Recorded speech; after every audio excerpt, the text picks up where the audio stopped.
आशुतोष ने एलएसजी को चौंकाया। आशुतोष ने 3 गेंद शेष रहते ये काम पूरा कर दिया। दिल्ली कैपिटल्स ने 210 रन के लक्ष्य का पीछा करते हुए अंतिम ओवर में 1 विकेट से रोमांचक जीत हासिल की, जिसमें आशुतोष शर्मा ने शानदार फिनिशर भूमिका निभाई। मैच कहां जीता गया। 209 रन के लक्ष्य का पीछा करते हुए डीसी के 66 फिफ्थ्स पर पहुंचने के बाद आशुतोष शर्मा ने 31 गेंदों पर नाबाद 66 रन बनाए। नाटकीय उतार चढ़ाव से भरे इस खेल में डेथ ओवरों में आशुतोष की बेबाक क्लीन हिट ने दिल्ली कैपिटल्स के लिए जीत सुनिश्चित की।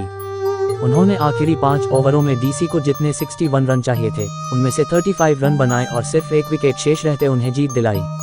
एलएसजी की पारी के विपरीत, जिसमें फ्रंट एंड में बहुत अधिक पावर हिटिंग थी, डीसी लड़खड़ाया लेकिन आखिरकार आशुतोष के जुझारूपन की बदौलत जीत हासिल कर ली।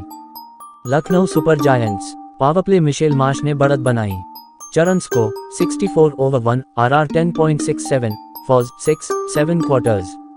ऑस्ट्रेलियाई खिलाड़ी ने पावरप्ले के अंदर कुछ बेहतरीन हिट लगाए, खासतौर पर शॉर्ट लेंथ वाली गेंदों के खिलाफ, जिसके लिए दिल्ली कैपिटल्स दोषी थी।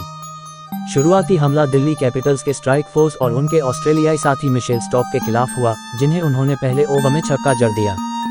स्टॉक के अगले ओवर में एडेन मार्क्रम द्वारा कवर पर छक्का जड़ने के बाद मार्श ने ऑनसाइड बाउंड्री पर 21 रन बनाए। डीसी ने इस हमले का जवाब कलाई के स्पिनर को दिया और विपरीत निगम ने मार्क्रम को लॉन्ग ऑफ पर आउट कर दिया, हालांकि उन्हें बाउंड्री के लिए चुना गया। कुल मिलाकर लखनऊ पावरप्ले के बाद काफी आरामदायक स्थिति में था और डीसी को इसके बाद कैच अप करने के लिए मजबूर होना पड़ा। मध्य ओवर पूरन ने संभाला कार्यभार। चरण स्कोर 106 थर्ड्स, आरआर 11.77, फॉज 6-6/10। पावरप्ले के अंत और उसके बाद के समय में बहुत कम अंतर था।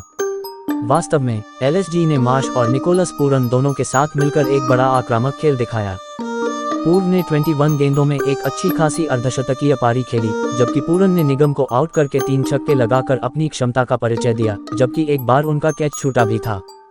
पूरन ने स्पिन के खिलाफ शानदार प्रदर्शन किया और बीच के ओवरों में पूरी तरह से नियंत्रण बनाए रखा। दोनों ने 42 गेंदों में 87 रन जोड़े, इससे पहले कि मार्श मुकेश की एक धीमी गेंद पर बड़ा शॉट खेलने से चूक गए। इसका पूरन पर कोई खास असर नहीं पड़ा और उन्होंने 13 ओवर में ट्रिस्टन स्टब्स की लगातार 4 गेंदों पर 4 छक्के और 1 चौका जड़ दिया। इस प्रक्रिया में उन्होंने 24 गेंदों में अर्धशतक भी जड़ा। जैसे ही एलएसजी एक बड़ा हमला करने के लिए तैयार दिख रही थी, उन्होंने ऋषभ पंत को खो दिया, जो 0 पर लॉन्ग ऑफ पर आउट हो गए और पूरन स्टॉक की रिवर्स स्विंगिंग डिलीवरी पर बोल्ड हो गए, जिससे उन्हें पीछे धकेल दिया गया। डेथ ओवर एलएसजी का धीमा प्रदर्शन। चरण स्कोर 39 क्वार्टर्स, आरआर 7.8, फॉज 6-2 हाफ्स। पिछले कुछ समय में विकेट गिरते रहे और निचले क्रम में पर्याप्त आक्रामक प्रदर्शन की कमी ने एलएसजी की मदद नहीं की। आयुष बदोनी को कुलदीप ने डीप में कैच कराया, जबकि मिशेल स्टॉक ने अंतिम ओवर में 2 बार चौका लगाया, जिससे एलएसजी की गति कम होती गई। लेकिन डेविड मिलर अंत तक नाबाद रहे और पारी की आखिरी 2 गेंदों पर उनके 2 छक्कों ने टीम को 200 के पार पहुंचा दिया।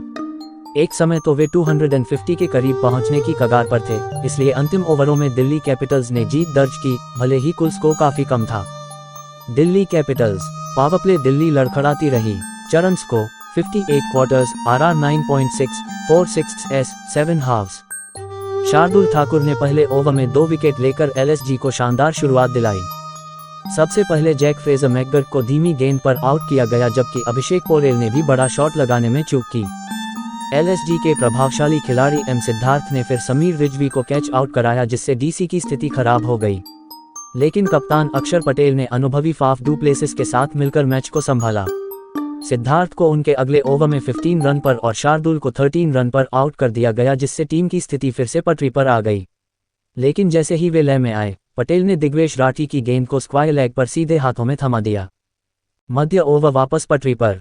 चरण score 90 halves, RR 10, फॉज 6-6/6।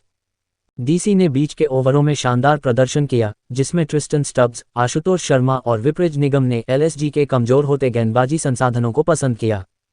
Du Plessis के आउट होने के तुरंत बाद शर्मा और स्टब्स ने 48 रनों की तेज साझेदारी की। स्टब्स ने एम सिद्धार्थ के एक बड़े ओवर पर लगातार 2 छक्के लगाए, लेकिन पिछला छक्का गंवाने के बाद नई गेंद पर आउट हो गए। लेकिन उनके जाने से डीसी की गति कम नहीं हुई, विपरीत ने तुरंत ही लय हासिल कर ली। उन्होंने रवि बिश्नोई को एक ओवर में 16 रन और शाहबाज अहमद के अगले ओवर में 12 रन दिए। डीसी को अंतिम 5 ओवरों में 61 रन चाहिए थे। डेथ ओवर नर्वलेस आशुतोष ने रोमांचक मैच जीता। चरम स्कोर 62 थर्ड्स RR 13.77 फॉर्स 6 फिफ्थ्स। पिछले हिस्से में कई उतार चढ़ाव देखने को मिले। निगम और आशुतोष ने प्रिंस यादव के 16 ओवर में 20 रन बनाए, लेकिन अगले ओवर में निगम एक लैप चूककर आउट हो गए।